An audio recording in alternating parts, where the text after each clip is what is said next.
자, 근데 이제 오늘 그 개혁신당 이준석 의원이 1대1로 붙어도 당대표는 한동훈이 된다. 근데 이제 친한계 의원들에 따르면 지금 몇몇 정성국 의원 뭐 신지호 전 의원 이런 분들은 한 전 대표 전당대 출마 가능성이 5대5고 안 할 가능성도 있다 이런 식으로 얘기를 하는데 근데 지금 이준석 의원이 왜 1대1로 붙어도 당대표는 한동훈이다. 사이가 별로 좋지 않은데 이렇게 명시적으로 표현할까요? 이 담긴 전략이 뭘까요? 지금 국민의힘 의원들 스스로가 가지고 있는 기득권을 내려놓지 않기 때문에 국민의힘 혁신이 안 되는 거잖아요. 전 보수 그러니까 국민의힘 당원들 그리고 보수 진영을 대상으로 지금 김용태 비대위원장이 얘기하는 것처럼 여론조사 하면은요. 지금 국민의힘 해체 수준에 혁신해야 된다고 얘기할 거예요. 국민의힘 바뀌어야 된다고 얘기할 거고요. 탄핵 반대한 거 사과하고 이제 탄핵 인간 건너야 된다고 얘기할 겁니다. 한동훈 전 대표가 얘기했던 주장하고 맥락이 같잖아요. 그러니까 한동훈 전 대표는 그런 면에서 충분히 당권 도전을 할 상황이다라고 저는 보는데요. 그리고 탄핵의 강을 건널 수 있는 뭐 몇 안 되는 인물이기도 하고요. 당내에서는. 근데 문제는 당내 주류라고 하는 또 당내 강성 지지층이라고 하는 극우와 경향이 강한 당원들이 볼 때 한동훈은 안 돼라고 하는 반감이 너무 강하잖아요. 네. 근데 그런 상황에서 지난번 이제 그 대선 경선에도 나왔다가 패배한 지 얼마 안 됐는데 또 나와가지고 당을 혼란 속으로 분열 속으로 빠뜨리게 하느냐라고 하는 반대의 또 책임론이 제기될 수 있거든요. 그러니까 한동훈 전 대표 입장에서는 아마 지금 5대5로 고민하고 있는 건 맞을 것 같다 이렇게 생각되는데요. 저는 그 변수는 하나라고 봐요. 국민의힘이 지금 혁신해 나가는 모습을 보이면 한동훈 전 대표 굳이 나올 필요 없어요. 조금 더 시간 갖고 좀 전열도 정비하고 본인도 수습할 시간도 필요하기 때문에 그 숙고의 시간 지나고 난 다음에 나와도 되거든요. 근데 국민의힘이 지금처럼 한치도 안 바뀌고 그냥 TK 자민련으로 계속 남아있겠다고 우리는 우리 기득권 갖고 있겠다고 의원들이 고집하면 한동훈 전 대표는 그걸 깨기 위해서라도 뛰어들어야 될 수밖에 없다. 그거는 지금에 있는 국민의힘 의원들이 결정하는 거다. 한동훈 전 대표가 결정하는 게 저는 아니라고 봐요. 근데 왜 이걸 왜 이준석 의원이 이렇게 얘기를 했을까요? 1대1로 붙어도 당대표는 한동훈이 된다. 이렇게 그러니까 저는 얘기했어요. 이 전망에는 동의하지 않지만 예. 어쨌든 언론에서 이준석 의원에게 이런 질문을 많이 하겠죠. 다만 제가 지난 대선에서도 뭐 여기서도 이준석 의원 한번 응원했다가 네. 국민의힘 의원들한테 전화 많이 받았거든요. 그래요? 예찬아 너 왜 그러냐 이러면서 네. 굉장히 곤혹스러웠었는데 여전히 어쨌든 젊은 정치인으로 응원하는 마음으로 이런 정치평론성 발언 이제 좀 그만해야 됩니다. 그러니까 자기 이야기를 해야 돼요. 남의 얘기 그러니까 지난 대선에서 이준석 의원도 성과가 있고 뼈아픈 실책도 있고 이걸 어떻게 개선하고 미래에 여전히 잠재력이 있는 자산이다라는 걸 증명하기 위해서 언론이 물어보고 이런 거 대답하면 기사가 많이 나지만 이런 정치 평론성 발언은 이제 최대한 자제하고 자신과 개혁신당 이야기를 많이 하고 나아가서 보수 개혁 세대 교체의 한 축으로서 어떤 아젠다를 가지고 있는지 어떤 구상을 가지고 있는지를 적극적으로 이야기 많이 해야지 방송에서 불러서 물어본다고 국민의힘 정치인들이 이야기하고 평론하는 것 자체가 이준석 의원한테는 도움이 저는 전혀 안 되는 길이라고 생각해서 애정어린 충고를 남기는 거고요. 일단 전당대회는 해봐야 압니다. 다만 대선 후보 경선과는 또 다른 게 대선 후보 경선은 5대5거든요. 네. 당원과 국민 여론조사 그렇죠. 비율이. 당대표는 지난번에 한번 조정이 돼서 8대2예요. 그렇죠. 당원 비율이 더 높아요. 그렇게 되면 아무래도 전통 보수층으로부터 호응받는 후보가 당대표 될 가능성이 또 대단히 높습니다. 이것도 네. 최종 1대1 경선 룰까지 있기 때문에 그런 점을 고려해 보면 결국에는 대선에서 국민의힘 지지자들 시각으로 봤을 때는 예상 밖 선전은 그래도 했다. 그리고 적어도 도덕적 흠결은 없다라고 인정을 받은 김문수 후보가 한 번 더 당을 이끌어라라는 당원들의 요청이 나올 가능성이 높다고 보여집니다. 현재 시점으로는요. 네. 근데 네. 이준석 의원 입장에서는 국민의힘하고 어쨌든 몸을 합쳐야 되는 상황 아닌가요? 개혁신당 계속 끌고 가기가 어려울 거거든요. 이번 대선 패배 이후에 타격도 좀 있을 거고요. 한동훈 전 대표가 만약에 국민의힘의 당대표가 된다고 하면 정계 개편되는 과정에서 한 몸이 될 가능성이 있죠. 그러니까 그럴 여지를 아마 놓고 발언을 한 것이 아닐까 저는 그렇게 생각해요. 근데 이준석 의원 한 발 더 나갔어요. 국힘 정당 해산을 경고했단 말이죠. 개업 내란 음모가 이 통진당보다 심각하다 이런 좀 과격한 얘기까지 나왔는데 사실 이 얘기는 홍준표 전 시장 얘기랑 통하는 데가 있어요. 그러니까 이제 이준석 의원은 국민의힘이 완전히 무기력하고 무능해져야만 개혁신당 주도의 정계 개편을 할 수 있기 때문에 이 이야기를 하는 것 같아요. 그리고 한동훈 전 대표와의 연대 가능성은 제로이고요.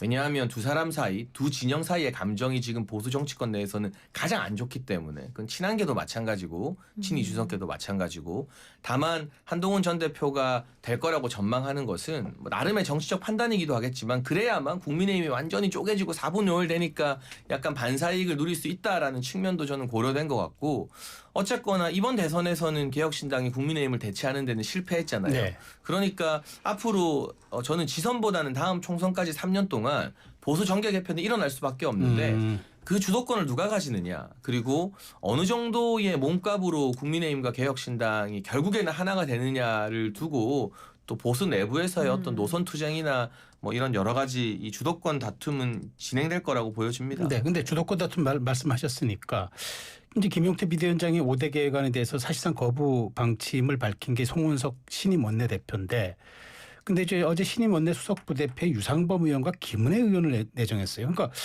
원내 지도부의 탄핵 반대 집회 참여한 친윤계 인사, 그러니까 뭐 유상범 의원, 근데 김은혜 의원은 용산 홍보수석 출신이고 이런 이 인사가 메시지라는데 이걸 어떻게 보세요, 김상평 의원? 일단은 뭐 영남 쪽 의원은 아니어서 다행이다 이렇게 생각하시는 분들이 있을 것 같은데 수도권이긴 하니까. 그러니까요. 뭐 지역을 안배했다 이런 얘기들을 할 명분을 만들어 놓은 네. 것 같은데 그냥 도로 친윤당이라고 해도 과언이 아닌 거예요. 네. 이게 또 조선일보가 기사를 썼더라고요. 기사 제목이 뭐냐면요. 모멸감에 국민의힘을 떠나는 사람들이에요. 그러니까 네. 당직자, 그러니까 예. 그 당 보좌관이냐, 보좌진들, 예, 뭐. 보좌진들 이런 사람들이 이 내란 국면에서 내란 부역자들이라는 얘기를 민주당 사람들한테 들으면서 진짜 모멸감을 느꼈다. 근데 국민의힘은 전혀 변하려고 하는 의지가 없다. 이런 것에 대한 어떤 좌절감, 이런 패배감 이런 것 때문에 그냥 차라리 여의도를 떠나고 있다. 이제 이런 기사 내용이에요. 근데 그 마지막 부분이 이런 내용이 다 나와요. 기사 맨 마지막 단락에 있는데요. 이번 원내대표 선거에서 TK 출신 의원이 또 뽑히니까 네.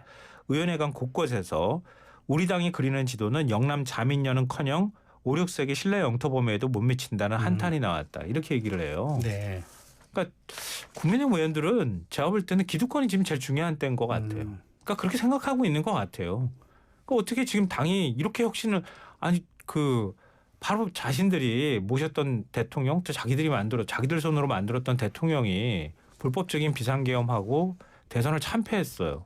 그리고 난 다음에 대선을 참패한 건 아니죠? 참패한 거죠. 참패한 건가요? 참패한 8% 거죠. 포인트면 네. 네. 아, 그러니까 민주당이 그동안에 이겼던 선거 중에 제일 큰 격차가 난 선거였어요. 아 그런 의미로. 예. 그러니까 사실은 이렇게까지 안 벌어질 거라고 그동안에 뭐 계속 네. 얘기를 해왔지만 어찌됐든 간에 참패한 선거라고밖에 볼 수가 없거든요. 근데 네. 그 선거 결과를 받아들고 당이 어떻게 이렇게 조용할 수가 있습니까? 이게 말이 안 되는 거거든요. 그러니까 오죽하면 5, 6세기 신뢰 영토라는 얘기가 나오겠어요.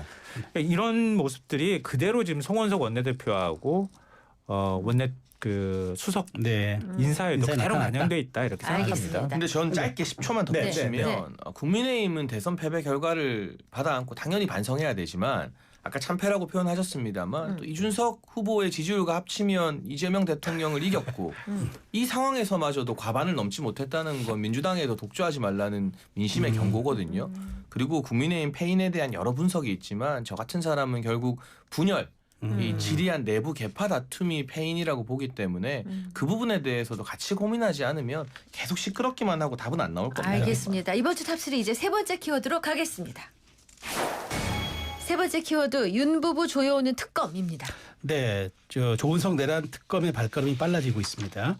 김영현 전 장관을 추가 기소했습니다. 김영현 전 장관이 이제 26일 구속기간 만료를 앞두고 있었는데 어쨌든 지금 조은석 특검이 이렇게 빠르게 하고 그다음에 그 경찰 특별수사단도 이제 3차 출석 요구에 불응한 윤 전 대통령에 대한 체포영장 신청 검토에 나섰다 이렇게 지금 보도가 나오고 있습니다. 조은석 특검과 경찰이 협의한다고 하는데 결국 지금 윤 전 대통령의 신병 확보가 어느 수사팀이 하느냐 어느 특검팀이 하느냐 이게 지금 아마 관건이 될 것 같아요. 어떻게 보세요? 그런데 저는 지난 탄핵 국면에서 그 체포영장 집행을 둘러싸고 너무 많은 사회적 갈등과 혼란이 소요가 됐었잖아요. 특검과 경찰본부가 어떤 결정을 내릴지 모르지만 그 이전에 윤석열 대통령 측 변호인단과 협의해서 원활한 수사가 이루어지면 좋겠습니다. 그리고 필요하다면 출석 조사도 받아야죠. 그러니까 계속해서 이거는 출석 요구 자체가 법리적으로 말이 안 된다라는 변호인의 요구가 있습니다만 그건 변호인의 주장인 것이고요. 그러다가 이 갈등이 커져서 만약 또다시 전직 대통령에 대한 체포영장 집행 국면이 오게 되면 또 너무 많은 사회적 갈등과 충돌 또 지지자들이 몰려들면 물리적 충돌까지 야기될 수 있기 때문에 저도 이런 말 하는 게 좀 마음이 무겁고 가슴이 아픕니다만 대통령 측에서 한 발 물러서서 어떤 협조하라. 물리적 충돌이나 이런 불상사가 야기되기 이전에 일단 출석해서 조사에 협조하고 절차를 따르는 것이 저는 사회적 갈등을 막는 방법이라고 생각합니다. 어떻게 보세요, 김사원 평론가? 저는 윤석열 전 대통령이 뭐 바로 직전에 네. 법원에 출석하면서 기자들이 막 질문하니까 자기를 향해서 저도 이제 그쪽으로 자주 지나다니는데요. 대통령 윤석열을 외치고 있는 이른바 윤 어게인에 가까운 분들 그 사람들 보겠다고 좀 비켜달라고 얘기를 하는 모습 보면서 아직도 이 사람은 딴 세계 살고 있구나 이런 생각을 했어요. 그러니까 본인이 검사 출신이고 검찰총장까지 지내서 경찰에 뭐 조사받는 건 상상하기도 싫다. 자존심이 허락치 않는다. 이런 생각을 할지 모르지만 이 국민들이 다 그 윤석열 대통령이 했던 행위를 기억하고 있잖아요. 근데 어떻게 그렇게 생각하고 있는지를 좀 이해할 수가 없고요. 본인이 뭐 피의자 인권을 주장하고 있는데요. 피의자 인권을 주장하기에 앞서서 조사부터 받으시라 얘기해주고 싶어요. 그동안에 조사받은 적 있습니까? 조사 다 거부했잖아요. 본인 스스로가. 어떻게 조사 한 번 안 받고 그냥 기소가 된 사람이에요. 있을 수 있겠습니까? 본인이 검찰총장이면 이거 내버려 두겠습니까? 저는 체포영장 집행이 불가피하다.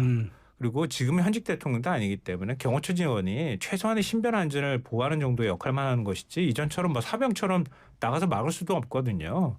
그러니까 빨리 그냥 가실 수 있는 건 구치소밖에 없으니 빨리 가시라 이 말씀 드리고 싶네요. 자, 김건희 여사 공천 개입 의혹을 수사하는 서울중앙지검의 소환 요구를 앞두고 입원을 했습니다. 도이치 주가 조작 그 의혹을 재수사하고 있는 서울고검 포함해 검찰 소환 조사에 일절 응하지 않겠다는 뜻을 밝힌 건데 지금 이 상황 전략인가요? 아니면 어쩔 수 없는 상황인가요? 저는 전략이라는 단어를 쓰고 싶지는 않고요. 네. 실제로 예전부터 대통령 임기 중에도 건강이 안 좋았다는 이야기는 계속 나왔으니까요. 그 부분은 치료가 필요한 상황일 거라고 생각을 합니다. 다만 특검이나 이 조사를 맡는 쪽에서도 인격 모독이나 망신주기성 조사, 뭐 포토라인 세우기 이런 부분에 대해서는 지금 수사가 중요하고 조사가 중요한 거지 뭐 국민들 앞에서 망신 주고 이게 중요한 건 아니잖아요. 그런 부분에 대한 최소한의 어떤 전직 대통령 부부에 대한 배려는 필요하다. 그리고 그런 배려가 협조된다면 건강이 좋아지는 대로 대통령이든 대통령 배우자든 저는 또 수사는 받아야 된다. 사회적 갈등을 더 키우지 않고 조사 결과 조사하는 과정에는 협조를 해야 된다라는 원론적인 의견을 가지고 있습니다. 네, 여기까지 듣겠습니다. 자, 이번 주 탑3 지금까지 김성환 시사평론가 장해찬 전 국민의힘 청년 최고위원과 함께했습니다. 고맙습니다. 잘 들었습니다. 네, 고맙습니다.